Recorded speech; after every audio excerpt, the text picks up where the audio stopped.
you can think of ketones as just this whole other lane on the turnpike. Is this whole other way to get energy in your body. It has some advantages. Not all the lanes are exactly the same. Like there's some that are, faster but lower total throughput, but Hmm. faster. You have ones that have more throughput, but maybe slower. And so ketones have their own special set of characteristics and they go through their own lane. So that's where a lot of people are.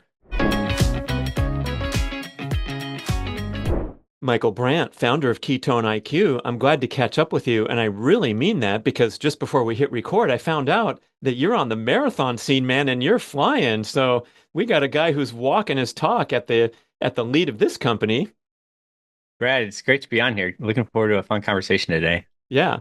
I'd love to know how you got into this game and, decided to found this company. I know you had that research grant, which is a really good calling card for what you guys are all about and the dedication you have to peak performance. But then maybe also you can thread in some of your personal story and bring us up to date with how you're throwing down these amazing marathon times and really putting the product to the test in that sense. Yeah, I'm a 240 marathoner, and I know you're. I appreciate the praise. I know you hang out with the rarefied air of some of the elite elites, so definitely happy with the progress I've made in this sport, and it's really fun. And I got into it, I guess, rewinding the clock. I was a Stanford trained engineer that got into endurance running out of college, and I started just with my engineering hat on, looking at what I could do to improve. And I made a lot of progress pretty quickly because I just was measuring a lot and very engineering about it. Very much like, okay, well, I got early on into maffetone methods, zone-based, heart rate-based training, and how do you put it in more volume without putting wear and tear on your body? How do you optimize your nutrition, your metabolic systems? How do you improve your cadence so that you're able to be more efficient? Just looking at the kind of inputs, because everyone just wants to run fast, but you can't just write that on a post-it note and go do it. It's like there's a lot of Ah, different angles of attack into how do you run faster. And when you see your body as a system and you're not only looking at performance, but also longevity, health span, and we're in this exciting time where there's a proliferation of sensors on or in the body. Like something like 50 million Americans have a smartwatch that's measuring their sleep score or their footsteps or some important biomarkers. So it's a really exciting time. I got into this space a decade ago and just started looking at what was interesting and just personally really curious. Got into the marathon, wanted to qualify for Boston, and then kind of the rest went from there. And I'm still I was doing 400s, 200s this morning. I'm trying to get down to like a 229 marathon next. So So that's interesting that you didn't have that usual background that we see among the faster runners in the pack. So you weren't like running in high school or college. You just kind of jumped into this crazy sport after you graduated. I was always athletic. I was a varsity soccer player in high school and kept really active in college, playing a lot of tennis and ultimate frisbee. And I know our friend Mark is really into ultimate. And that yeah, just it was active, right? Like doing a lot of stuff, getting that out there, but wasn't really putting in. Like for me in college, a 6 mile run was a long run, Mhm. and it was once I started going down the rabbit hole of like deep endurance. I was like, wow, like you can run 40 miles a week, 50 miles a week. And now I'm like running everything.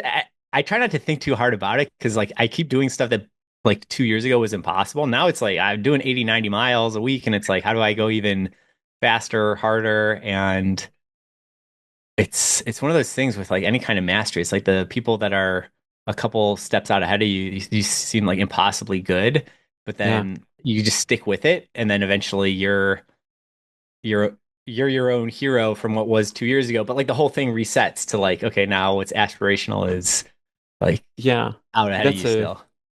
that's a really important point because I think especially in the endurance sports when there's so much suffering involved, I remember in the over the years of my progression, you cannot fathom how someone can go 4 minutes faster on a bike split for 40K or how to take 10 or 20 or however many minutes off a marathon time because you gave it your all and you collapse at the finish and you're like, that's all I got. There's no way I can ever dream of going faster. And then it happens over time. It's a beautiful kind of representation of, how the body learns and gets better. Yeah, it's exciting. I mean, I have one tattoo, and it's the tattoo of the San Francisco Marathon, which was the first marathon I did, and I trained really hard and cracked 3 hours for it. And more importantly than the time or the accomplishment is what you just said of the discipline and the commitment and really like sitting with something. I think a younger version of myself when I would approach tasks in general, not just talking about marathon, like in general in life, I would really just go all out on it until it was done, pull an all-nighter, like come hell or high water, I would get the thing done. And I was effective to a degree at getting things done, but there was something about the marathon that taught me that like showing up and giving it a 80% effort every day, you're not killing yourself most Mm, days, but you're showing up every day and that compounding daily discipline, like continuing to stack days that what's actually hard isn't any specific day. No day makes you a zero or a hero, but the compounding of days, and you do that for 12, 16, 18 weeks, and then you come out of that a different person. And then you do that a few times, and you're really, really a different person. And there's something I've learned on just, I think that endurance training mindset pervades a lot of my approach to business and family and like the other things that are important in my life. Having that urgency, but also that patience and kind mm. of that duality between the two that I'm still figuring out, but I'm like, honing in on what that is, the duality there. Well, you're obviously doing something right, and I don't want to offend any listeners when I ask this question, but like, how did you actually not screw this whole thing up? Because most people do when they get passionate about a goal like the marathon, they go and slam themselves. I think a lot of it's due to our cultural programming and peers and some of the resources for this information that can dissuade you into thinking that you just have to grind yourself to a pulp in order to become competent. But obviously, you engineered a better solution, I guess. Yeah, I can't take too much credit for it. And, knock on wood, no serious injuries to date. I learned pretty early that it was this game of running as much as you can, as many miles and as high quality miles as you can, but without getting injured. And that's the really important caveat. Like rule number one is don't die. Like you can't like like as soon as you are knocked out of the game, as soon as you're injured, like it doesn't matter. Nothing else matters. Like you're out of the game. And so it's all about that, just managing. And you're right. Like I see a lot of people that get swept up in the sport and they just go all in. And I see people that go from not being a serious marathoner at all or a serious any kind of runner to like all of a sudden they're running 8 miles a day. And it's like someone out there can run 8 miles. I can run eight Hmm. miles a day. Someone out there can run more than that, but it takes a lot of time to build there. And so I think those heuristics like, you know, don't add more than 10% to your weekly mileage each month. So like don't go from like a 20-mile week to a 30-mile week to a 40-mile week in like successive weeks. Like do 20 for a while, do it for a month, then try 30. Does or 25? Does your body break? Are you okay? Feel ramp it down if it starts to really hurt, ramp it up if it's working. Like be a little bit more gentle on the Hmm. throttle. It's a long game, and if you overdo it and you injure yourself, you knock yourself out of the game completely. So just it's interesting, Brad, because we're talking about this like this aggression, this will to win, but we're also talking about like being patient inside of it, and it's like you want to push the throttle, you want to run fast, but like in order to do that, you got to be in the game for multiple years. So you have to be patient inside of the urgency and aggression, and I think that's the the ultimate like mind trip, the like hard thing about the sport is how to balance. If you're too patient, like you don't make any progress. So you gotta like, Too much of a baby. Oh my gosh. I mean, you yeah, just characterized that beautifully. That is the essence of the the path to, your potential in endurance sports is managing that competitive intensity. And I'd say that, everyone out there, everyone who toes the starting line is extremely driven, focused, type A, most likely, goal oriented, and not in the lazy category of, gee, I really need to get my butt in shape. I've been drinking too many beers since college. So now that we have this select population, then it becomes a challenge of how can I get out of my own way and not be my worst enemy? And I've been battling that for for many years, even as we talked about just before we hit record. Now I still apply this latent background endurance mentality to my goals as a sprinter and a high jumper, and it simply doesn't work. And I have to get scolded by my advisors like Lion Martinez, Cynthia Monteleone, and Sue McDonald to say, "Hey, what are you doing? It's not about, working and working and building that aerobic base like we're familiar with in endurance. It's more about, resting, managing, and then being really explosive and powerful, and then resting and harnessing those resources again." And I think same with the endurance game. It's a matter of, the aerobic system responds to a lot of volume at low intensity, and so you still have to be smart about it. It's not just getting out every day and racking up mileage. It's, listening and managing your pace properly. Do you have a structure with your heart rate training that you follow that helps you not get injured and get faster? Yeah, and one thing that you said that really jumped out is the fact that you have these advisors, coaches, and even someone with your level of experience being, on podium and at Kona, and there's a lot of people that in your shoes might have the hubris or the arrogance to be like, I'm great, I don't need a coach, but like in Are you reality, we talking all about most triathletes, Michael?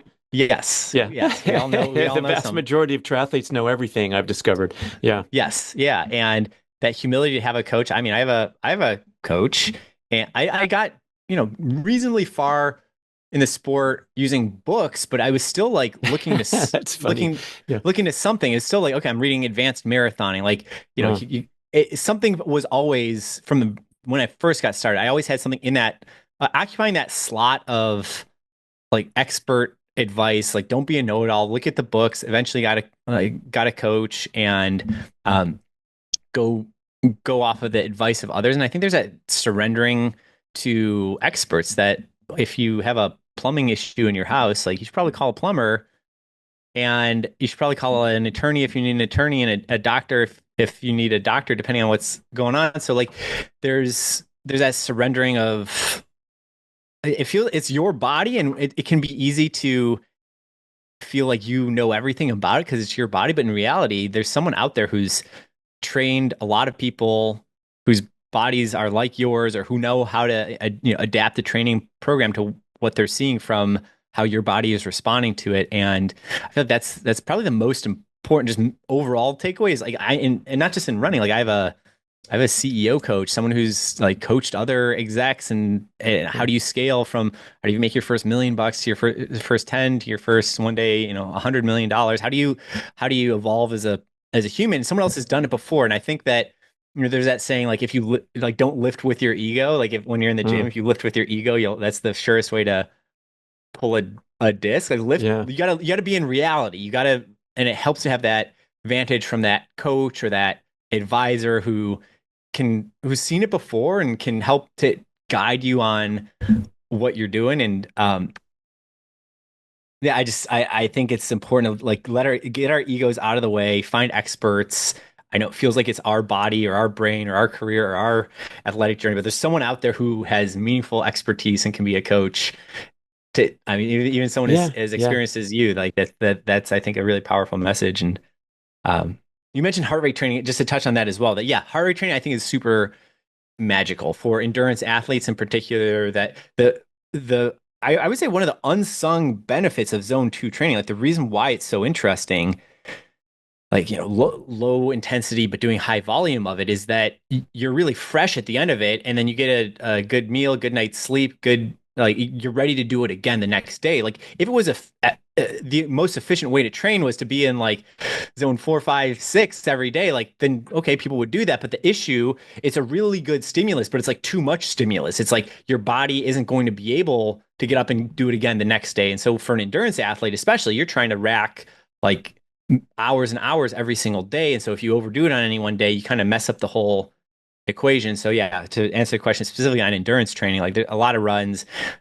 I have done where it's like, I don't want my heart rate to go above 140. I'm trying to go as Mm. fast as I can while keeping my heart rate low. And then at the end of it, you feel pretty fresh. You can do it again the Yeah. next day. I think unfortunately, even though we're 60 years into this challenge that building the endurance correctly, dating back to Arthur Lydiard and his great success in New Zealand in the 1960s. So we've had all this information for so long, but I think people still misunderstand how and scientific research, I think, doesn't help sometimes because you can go take a bunch of college kids, pay them $60 a week to be part of the study, and they go and slam intervals on the exercise bike for 6 weeks, and their fitness dramatically improves. So, you can kind of hack or shortcut the process and generate a short-term improvement by pushing the body really hard and just joining up with faster runners. And we see these Instagram posts all the time where people are slapping up that they crushed another workout and now they're going to go crush the race.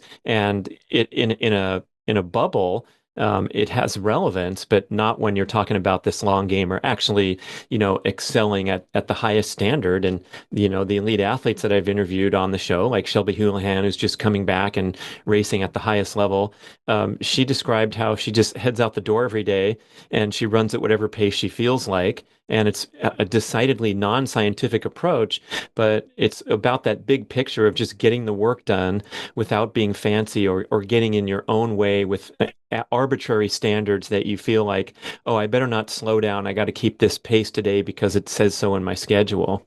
It's so interesting, Brad, that you say that because as I've gotten to work with more world champion level athletes, it's been really telling how much they go off of intuition. It's the like, you know, there's a lot of benefit from all of the data that we get and the heart rate training and the recovery score and the sleep score and the this and the that. But I've seen at the highest level, like I'm friends with Charlie Lawrence, who's the world record holder for 50 miles. We do Mm. a lot with like Sam Long. He's the fastest American triathlete in the game right now. John Jones, big UFC heavyweight, undefeated competitor in MMA. And a lot of these guys, like they have the coaching, they have the stats, they have the info, but they also, just like you said with Shelby, they go off of intuition. Like they're not a slave to what their freaking aura ring says their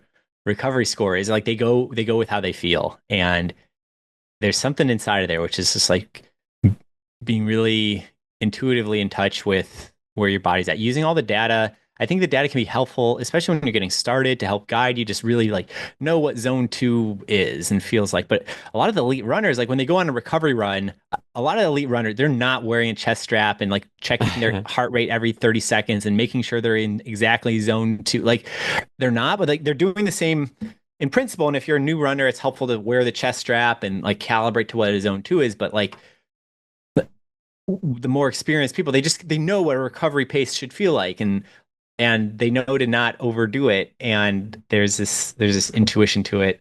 Um, so that's, yeah, it's Yeah, interesting. it's important at all levels. Yeah. Um, so now we have this amazing venture that you've been on for a while with Ketone IQ, and I'd love to know how that started, and then you can kind of describe the big picture overview of what this product's all about and how to use it as a health and fitness enthusiast. Yeah, when I started getting into the sport and seeing what was possible, I got really inspired. I've always been an entrepreneur. I was that kid who at age 16 was like selling glow sticks in Chicago at the Taste of Chicago, like out of my backpack. Like so you buy them. The internet wasn't a thing back then. It was like mail order. I would get a bunch of glow sticks for 50 cents and sell them for $3 downtown Wow. by the um, by Buckingham Fountain. And so I always was an entrepreneur. And when I started getting into endurance sports, I was thinking like, what's the lever to pull that doesn't exist yet? Like, I love this book. I got this book right here that First and Thirst, the Gatorade book Mm. that like, a lot of us have come of age in the world where Gatorade and electrolytes was always a thing. Like, I grew up in Chicago, and Michael Jordan was sweating beads of blue Oh Gatorade, and yeah. it was already a thing. And dumping the giant orange bucket of Gatorade on the coach's head after you win the big game, like. But that wasn't always a thing. There was that breakthrough in the 1960s when these food scientists looked at the Florida Gators and they said, "Hey, these guys are sweating a lot, and there's a lot else coming out besides water. Looks like we should replenish those things. Why don't we try that out?" The rest is history. Electrolytes is now a $100 billion category, and so I was looking at the space and like, okay, what's the next thing? Like, what's the next nutritional primitive that could exist that doesn't Mm. exist right now, and looking around a lot at metabolism and how your body operates when you're pushed to its limits, and kept seeing ketones come up because when you intermittent fast, your body makes a lot of ketones. When you do endurance exercise, your body makes a lot of ketones. A lot of people were doing like a ketogenic diet, eating really low carbohydrate, and then your body, because you don't have carbohydrates, your body makes a lot of ketones because your brain in particular loves ketones. You need a lot of energy to fuel your brain, and so your body's always making ketones. There's a lot that you can do to make your body make even more ketones. It kept coming up. I just kept seeing it like in kind of different areas of the space that I was looking at in a way where like it's like when you hear something a few different times from very different areas and from, yeah, here's a paper from 50 years ago. Here's what an endurance coach right Yeah. now here today says. Here's like, oh wow, I heard this other startup that's doing continuous blood glucose, blood ketone management. Like I kept hearing about ketones as this magic molecule, and the light bulb went off for me. I was like, well, if they're so efficient in inside of your body, why can't you go to the store and buy a shot of ketones? And that was the kind of naive question of 5, 6 years ago at this point that in it led to everything that in 2019 I got this $6 million contract with the Department of Defense to do the biggest ever research study on exogenous ketones, ketone drinks, and then really commercialized the technology and launched it in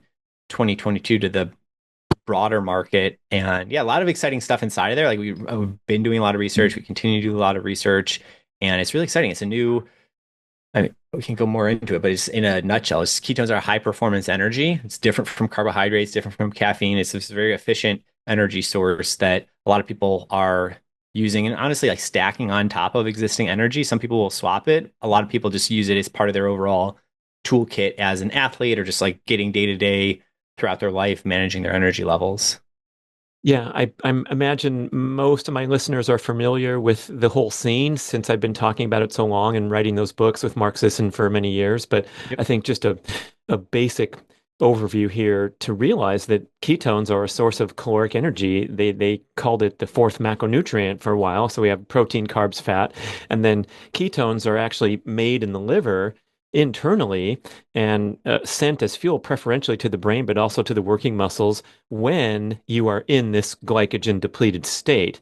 And so the keto diet became this craze because all these amazing health benefits come from being in that ketogenic state. You have anti-inflammatory, you have immune boost, you have protein sparing. Oh, isn't it wonderful? But I think the diet's kind of peaked and then kind of fizzled or immersed back into more sensible long-term strategies because it's so difficult to adhere to. And so I was always along this whole journey, I was envisioning this amazing potential for supplemental ketones to provide all those benefits without having to adhere to this extremely restrictive diet, which not only is difficult for compliance, but also can have some adverse after effects, such as not fueling yourself appropriately to recover from difficult, prolonged, and or high intensity sessions. And they have research showing that your absolute power is diminished when you're on the ketogenic diet.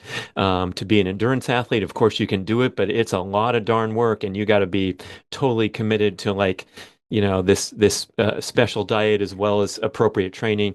So now we have people that can eat a more balanced, nourishing diet, and then, like you, like your brainstorming went, reach for something and consume it and get an immediate, the theoretical and proven boost in performance. And I want to get into exactly how and why that happens. Yeah, it's interesting because your body can use a lot of different types of energy. You have a lot of, you can think about it like a lot of different lanes on the expressway.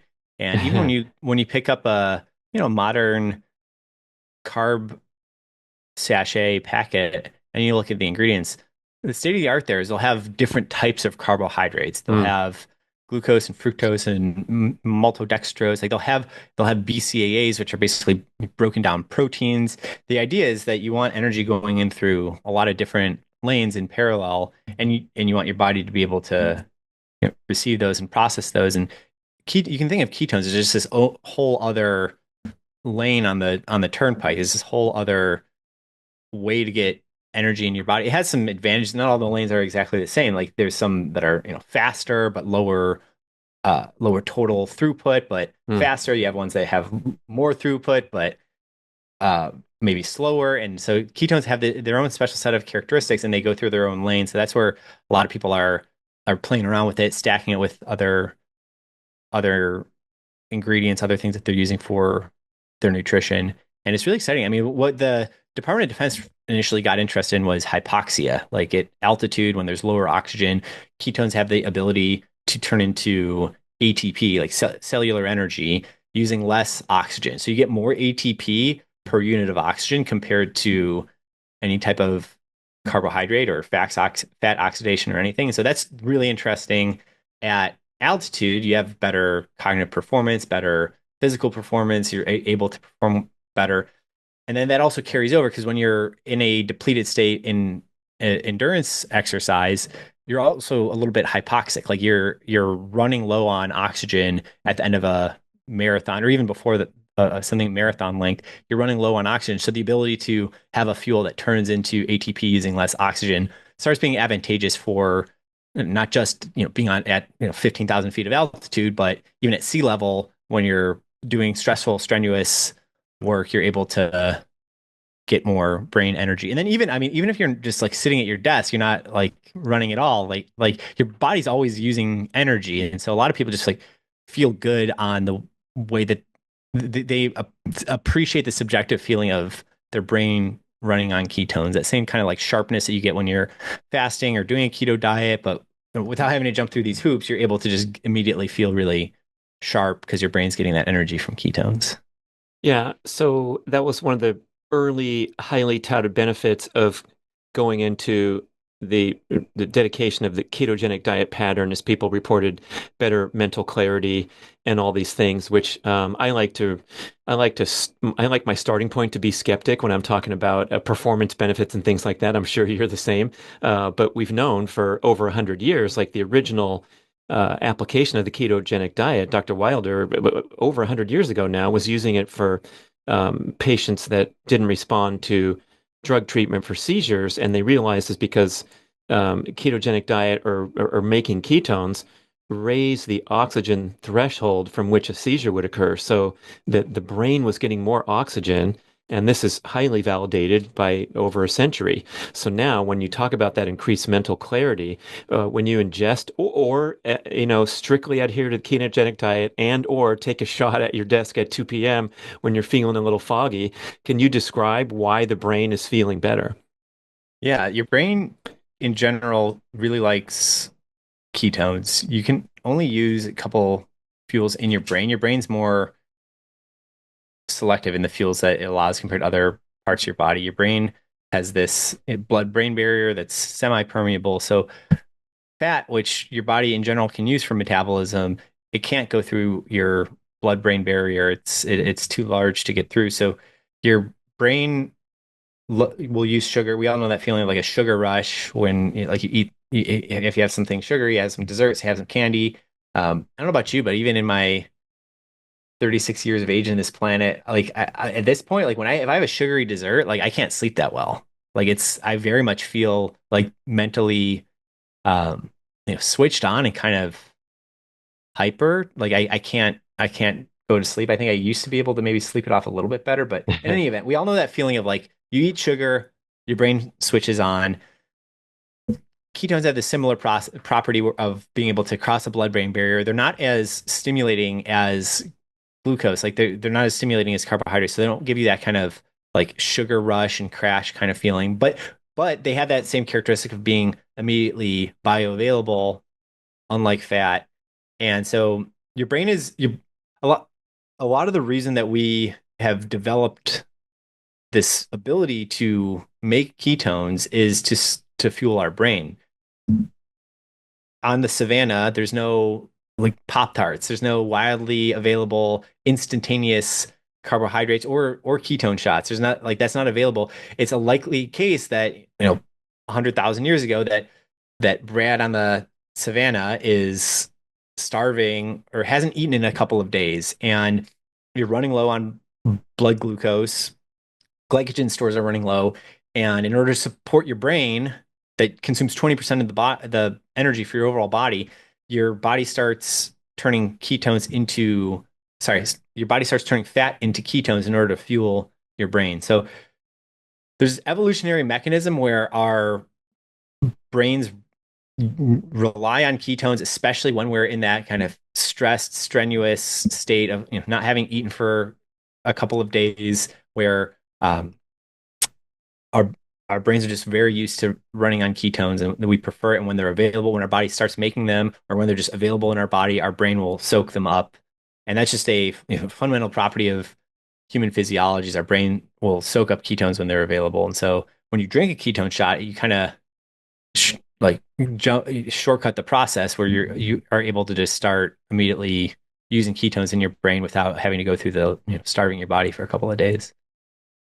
Yeah, well said. I mean, it is truly one of the key the keys to human evolution and survival is the ability to make these ketones right up there hand in hand with, let's say, gluconeogenesis, where we can actually strip down lean muscle tissue and turn that into sugar in a survival realm, or store fat and then burn it for energy. So it's a very elegant way to, like you described. Oh, I'm low blood sugar. I'm feeling a little cranky. But if you haven't eaten in 2 days and you have to keep grinding and cranking and thinking and physically performing work, that's when you need these magical ketones. So when you take the shot of the product, another thing that seems to me to be beneficial is that when we're exercising and we're burning up a lot of carbohydrate over the course of our activity, whether it's long duration or short and fast, we get into competition with the brain's ravenous need for glucose. As you described, 20% of all calories burned in the body is by the brain, even though it's only 2% of body weight. In my case, 2.5. Overtrain.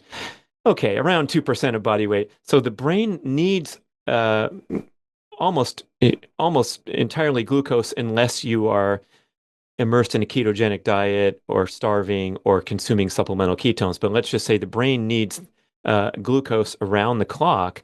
But then what about your muscles when you're out there doing an all-day hike or a long-distance bike ride, or you're trying to run a tempo run?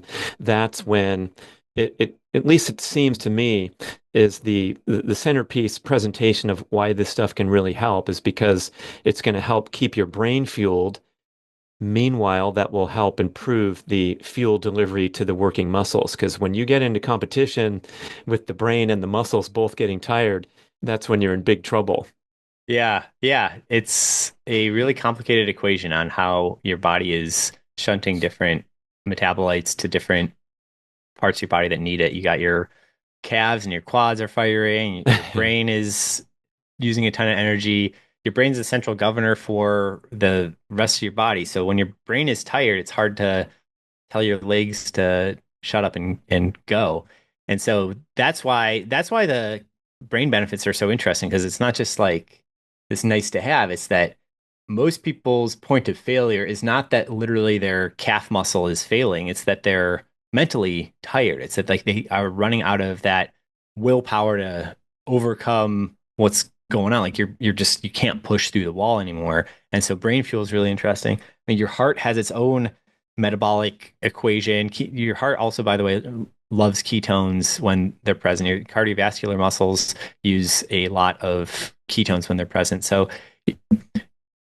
the overall takeaway is that your body is using a lot of energy all the time. When you're an athlete, especially, you just have these high energy demands, and ketones are this very premium fuel source that's very efficient, that helps everything operate just at this other gear than what you're able to typically.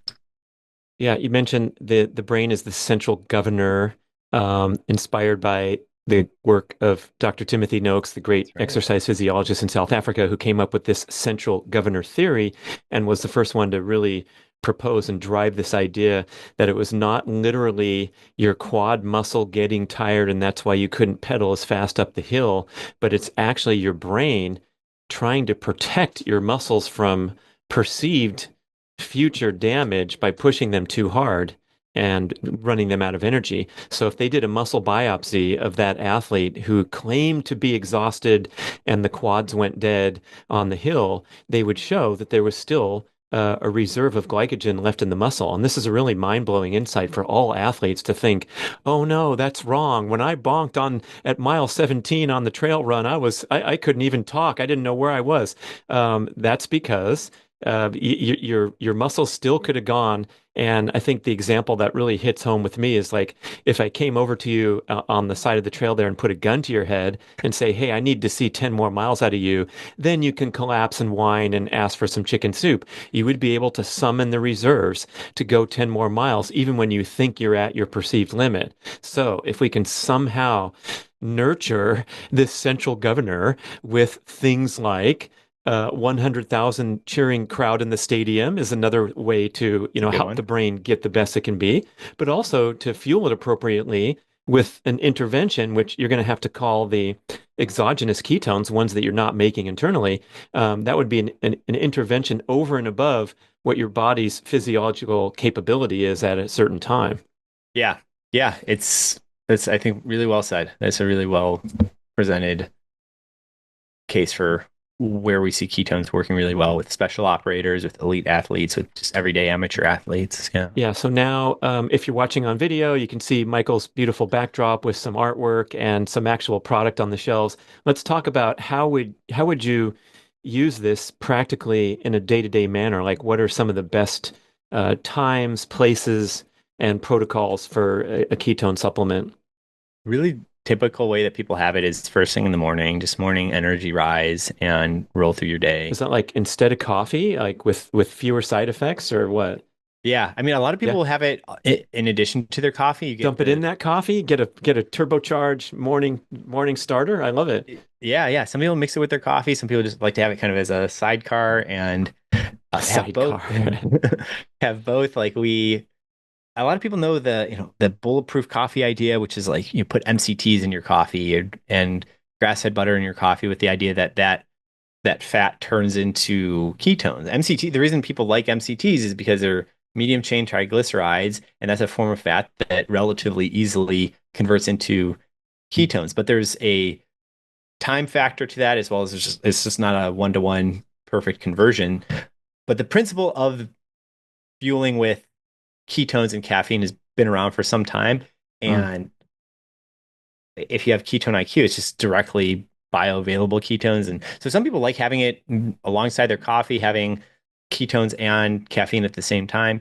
And some people do will use it to try to cut back on caffeine. A lot of people, if they're um more advanced users will have it a couple times throughout the day. One period where people really like it is in the afternoon because a lot of people I know are trying to cut back on caffeine afternoon after 2 p.m. because it's just become widely known that caffeine stays in your system. It's got that 6 hour half life. So a cup of coffee or 2 cups of coffee at noon, it's like you got a cup of coffee still in your system at 6 p.m. and Mm. you got half a cup of coffee in your system still at midnight. So a lot of people are cutting back on that. They're seeing their sleep score on their Whoop or their Apple or their Aura ring going up when they are looking at other energy sources besides caffeine later in the day. And so ketone IQ ends up being really helpful to a lot of people at that kind of like 2, 3 p.m. I want to pick me up, but not something that's going to interfere with my sleep.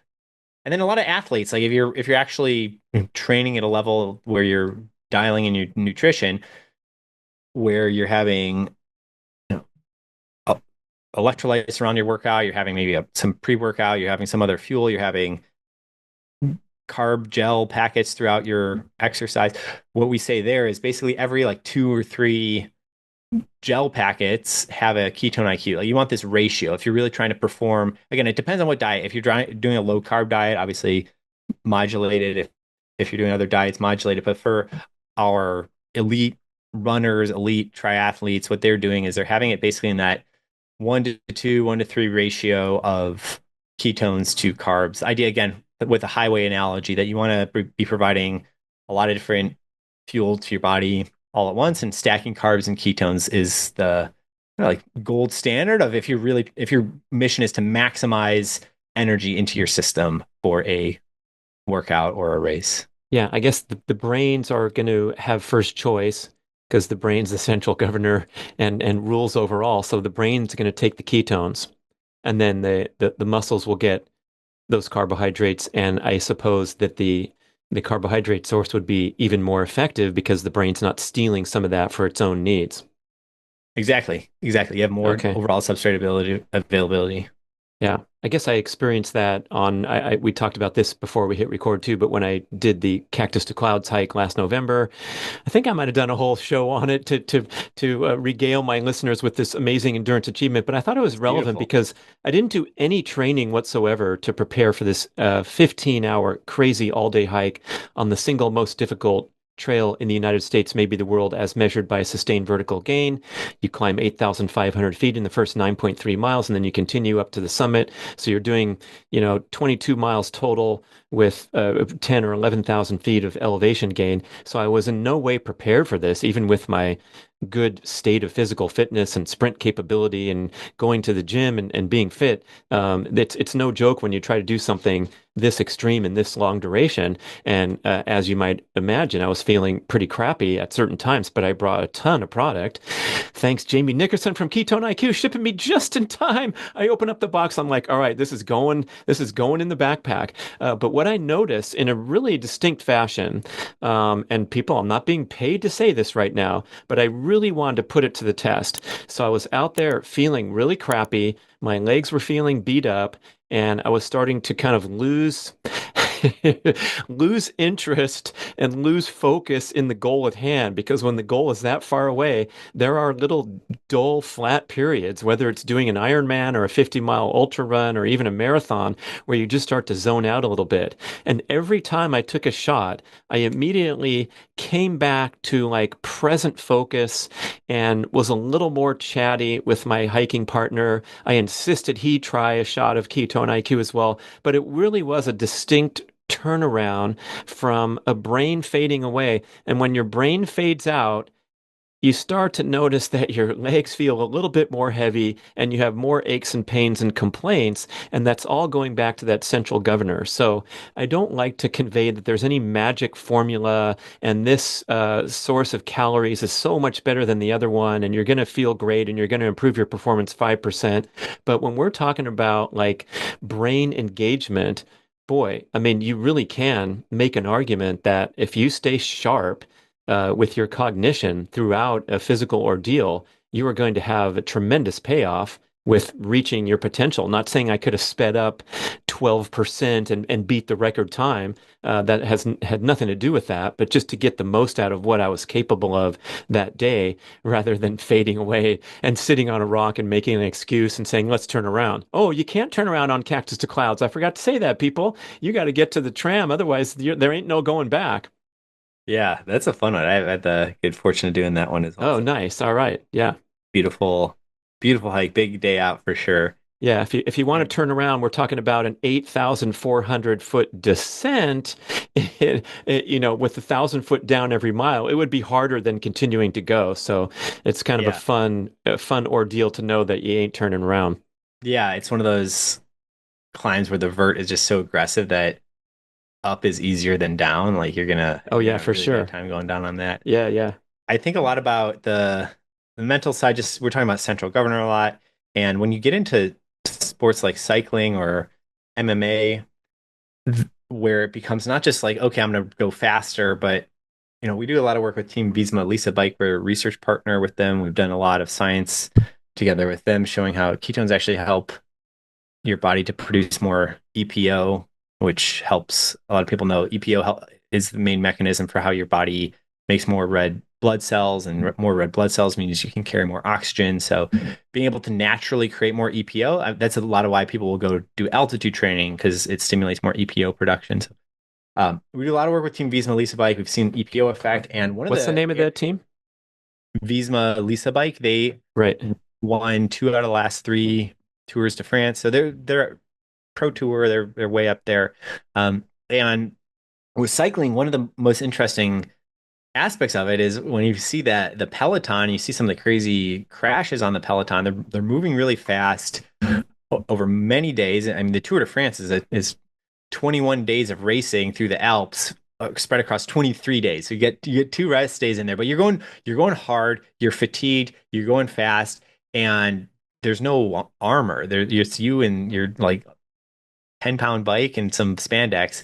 And so the injuries, the crashes can be catastrophic. And so it's all to say that if people can use the central governor to be more fast, that's awesome. But if I think about it, like if we help avoid one Mm. crash, that's a win. If people can just be like a little bit more dialed in, a little bit less brain fog, and avoid, whatever, some brick in the road that would have caused in the Tour de France, right? One person goes down, like Oh yeah. 17 people go Yeah. down. Like Yeah. we've seen those kind of pileups, and so think a lot about how the central governor cannot just help you to go faster and hit your marathon PR or like go up Cactus to clouds quicker. Like all that stuff is awesome too. It's just that there's this other, like when it's a matter of like safety and life and death and that being able to be a like a healthier athlete, more mentally dialed in athlete, that's something we care a lot about too. So we need ketone IQ in those truck stops right next to the cheapo upper packet of The stuff the with a bunch of caffeine or whatever. yeah, the tweaker or whatever. Yeah, that's Yeah, definitely yeah, the tweaker truck stop. yeah. So besides morning and having it side by side with your coffee, how else are people finding success? Are you putting a couple in your gym bag? Are you maybe using it as your secret weapon at work so you don't have the afternoon blues? What Yeah, about after workouts? yeah, a lot of people have it after workout, especially when you're working out earlier in the day and you're transitioning from after your workout, you're going into your work day and you gotta fuel up and be really ready to go. A lot of people like it for that that period in the day. And in general, a lot of people like it when they're about to give a keynote or they're about to jump on a job interview or they're about to jump on a podcast. Is those moments where you want to be really mentally sharp, but you don't want to slam another cup of coffee. It's either Mm. diminishing returns. We all know that feeling of being having too much coffee. You don't feel great. Like one cup of coffee, good, but your fourth cup of coffee, depending on your tolerance, it doesn't feel good anymore, and you end up actually being kind of scatterbrained and anxious. A lot of people like Ketone IQ to have the light switch on for an important meeting, an important sales pitch, and just what's that worth to people? Like if you can like make a good pitch to the client, then like if you can be a little bit more dialed. So we're seeing a lot of workplaces will stock it. It's interesting because it all started with this like special operator and then elite performance, but a growing set of people look at their job as elite performance and they look at their body as this asset to optimize. And so they're trying to perform well. Like what's the marginal benefit of just being a better, professional at whatever your chosen profession is? And people are getting more serious about their sleep score and their energy Mm. levels and what they're taking in their body. So it's funny you mentioned like uh the truck stop because it's in the energy shot space. I just see this massive opportunity. There's no energy shot right now for that person that we're talking about, that person that wears Whoop or Apple Watch or Aura or who sees their body as an asset and is trying to optimize. Like you show up at your average gas station, there's nothing there in the energy category for you, and so we're not going to be cheaper than 5 hour. We're going to be more expensive than 5 hour, but it's also this energy shot that's actually good for you, and I think that's an exciting area. That's like what the whole team gets stoked on is like I just think fast forward, 5 years, it's like it's gonna be obvious. Like someone like there ought to be energy shots for that like high performing person that cares about their health and like actually optimizing their energy in a long term way as well.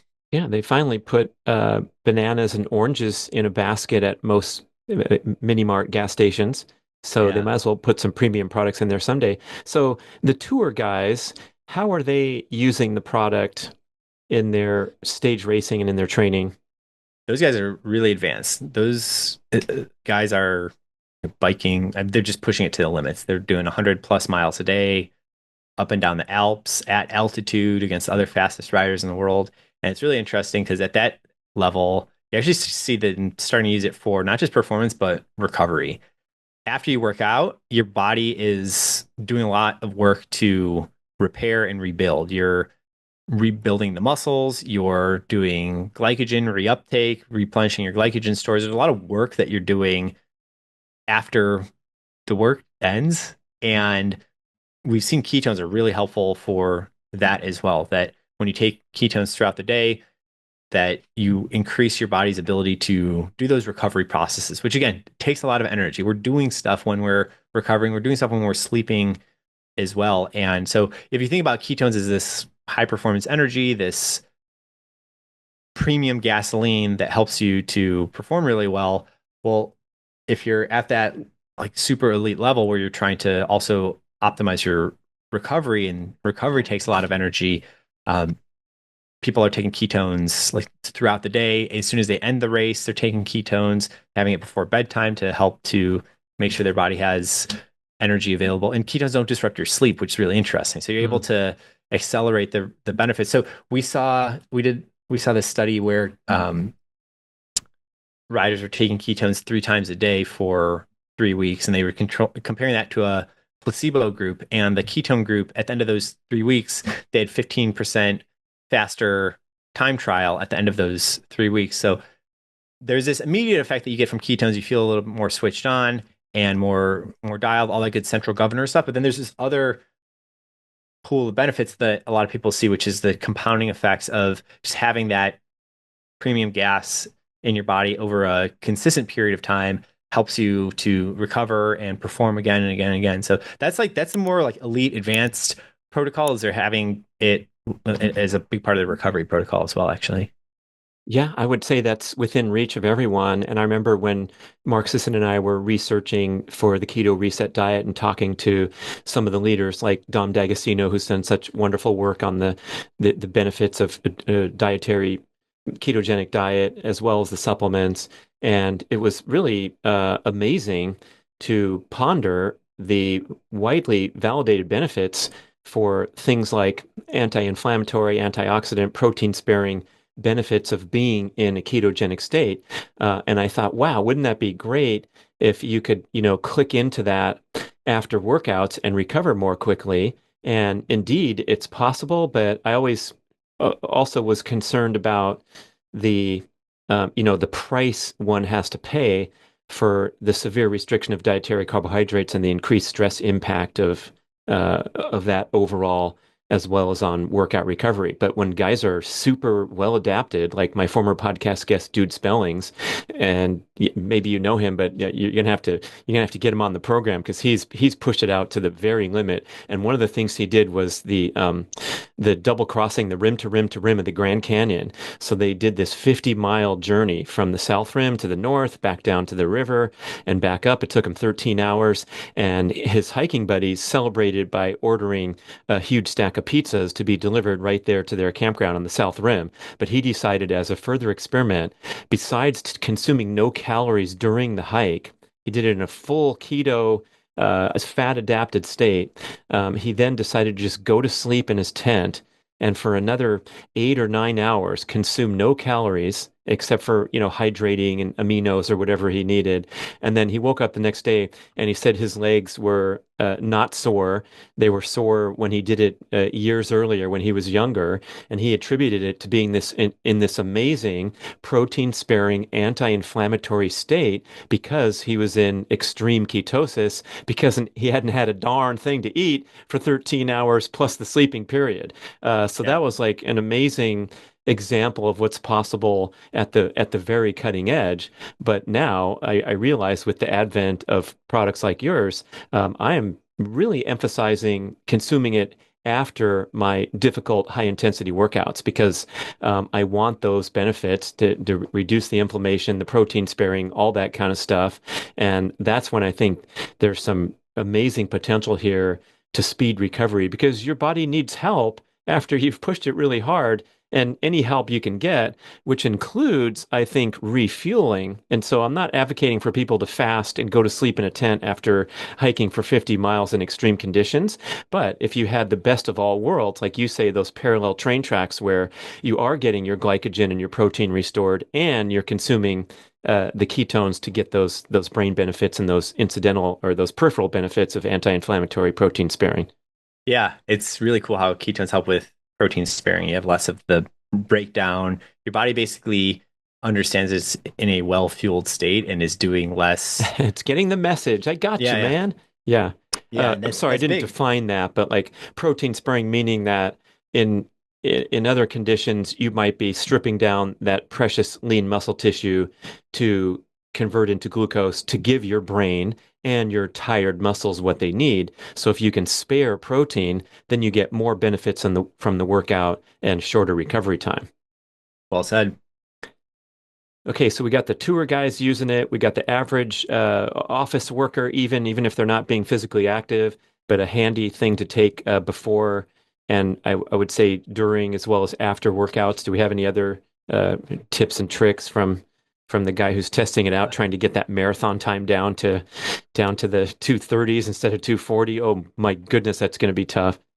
Yeah, it's funny. You gotta give a pound of flesh for every minute at this level. It's fun. Yeah, I'm It's finding the same thing, Michael. Like, I'm bragging about wanting to break 60 at age 60 in the 400, and I got a 62 now. And I'm like, well, shoot, I'm close, but I'm not as close as I think because those incremental improvements, like, I'm sure you can improve from your San Francisco time around 3 hours down to 2:40. And now it's like, hey, let's take another 20 minutes off. Well, you're probably going to have to take a leave of absence or yeah. get a part-time CEO to cover some of your hours there and like really the incremental improvements are so difficult in sports. It's so funny you said that. And there's this principle in systems engineering, which is that every nine of uptime, I'll explain what this means, but that every nine of uptime is equally hard as the previous, meaning that if you have a web server that you want to be up 90% of the time, okay, Mm. that takes some engineering. If you want it to be up 99% of the time, that takes as much engineering again. But hey, 99% Oh, is not that good. Like 99% is like you're offline for a couple minutes a day. So you want to get to 99.9. That zero point 0.9 is as hard as the previous nine and the previous 90. But then like 99.9, like you're still like Facebook, Google, like they're not like 99.9, like you're still down for some like material time a day. You right. want to They're be still like, pissed about that. yeah, yeah. Yeah. Like we can do the math, how many minutes in a day and, 0.1%. It's like, you're going to be downline for maybe a full minute a day.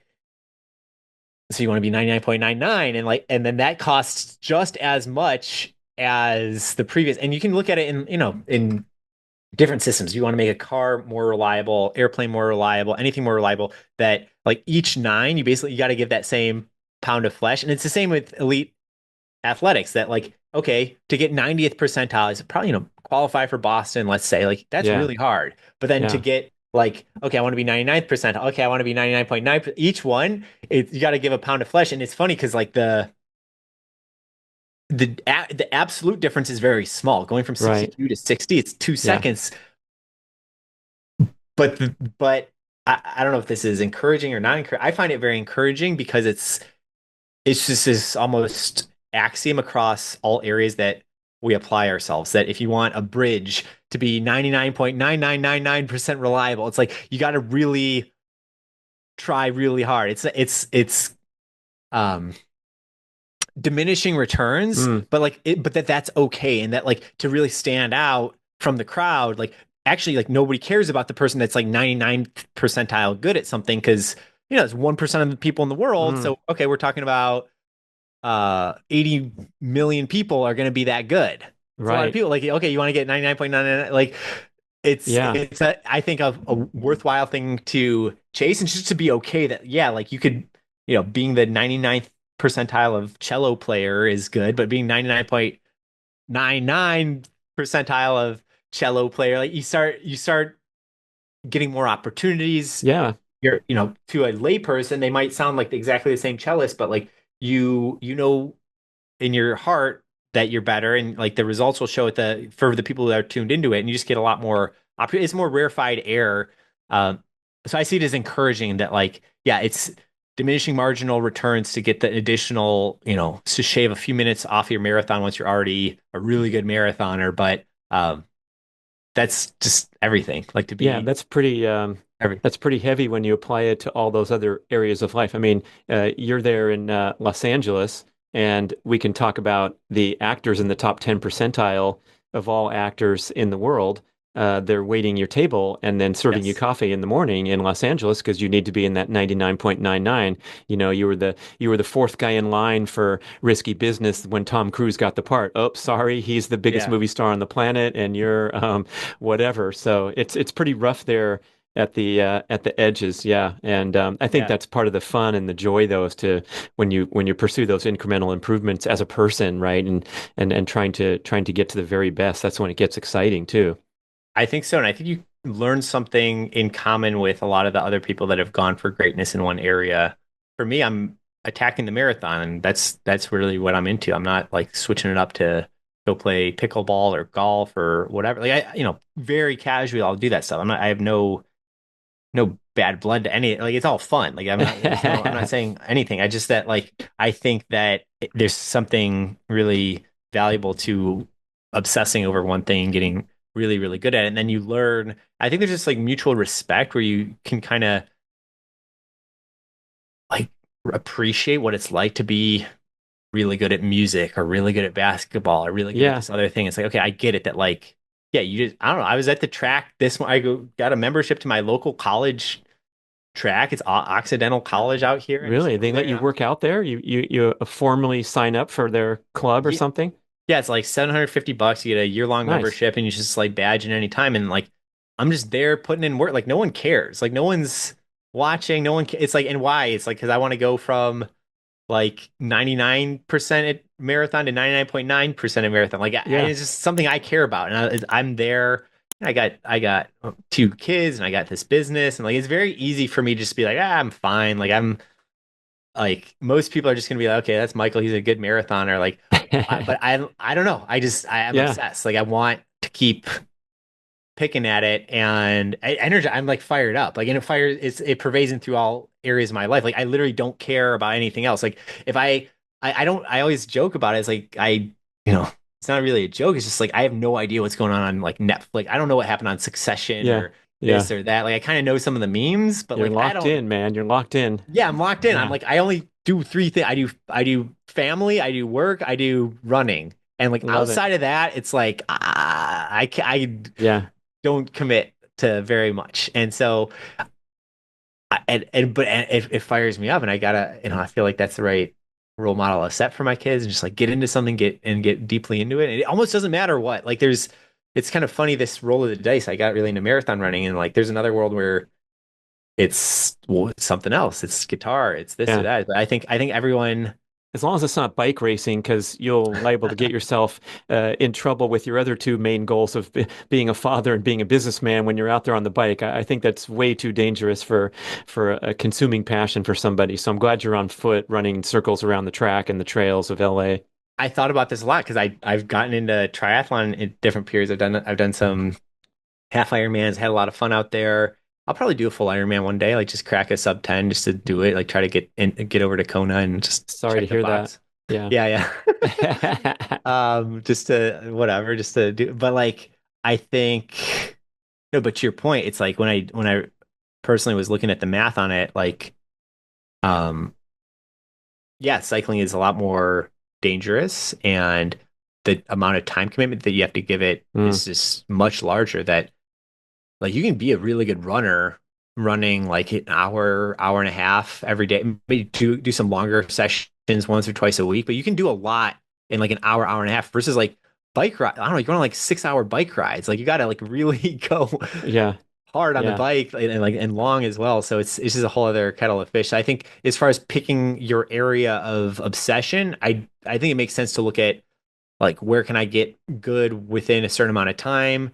Where can I get good without overly exposing myself to life-threatening risk? Like what, yeah, don't Yeah. be, I don't know, cave diving, maybe not for everyone. Free soloing, maybe not for everyone.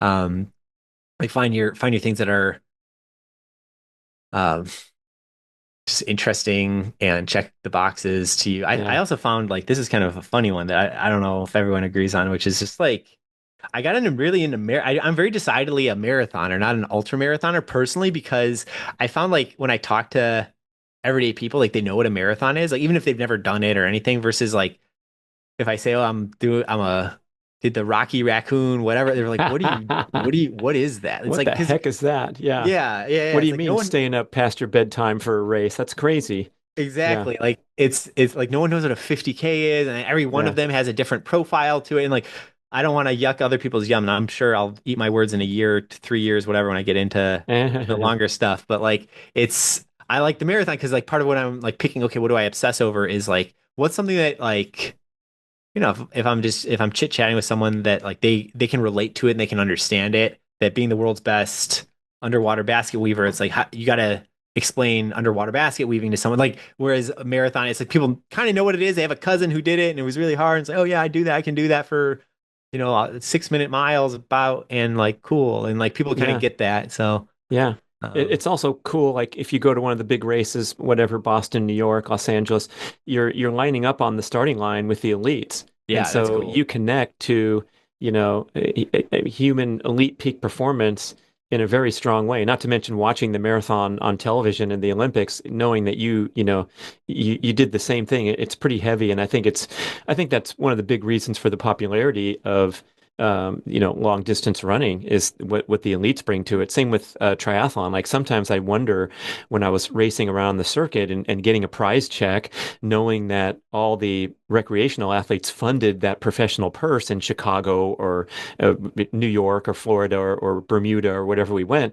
But it was like these people really love the sport. They're enthusiastic about it. They want to go faster too, and they get to see people at the front of the pack like setting the tone. It really enhances the overall spirit of competition for everyone involved. It totally does. You know, it's a funny other sport that's like that is golf. Yeah, for sure. Like Oh my like you gosh, you can actually golf Yeah, like, you might need to know a member or be a member, whatever, but like you can yeah, golf like where the Masters are. Like you can yeah, golf like where these tournaments are.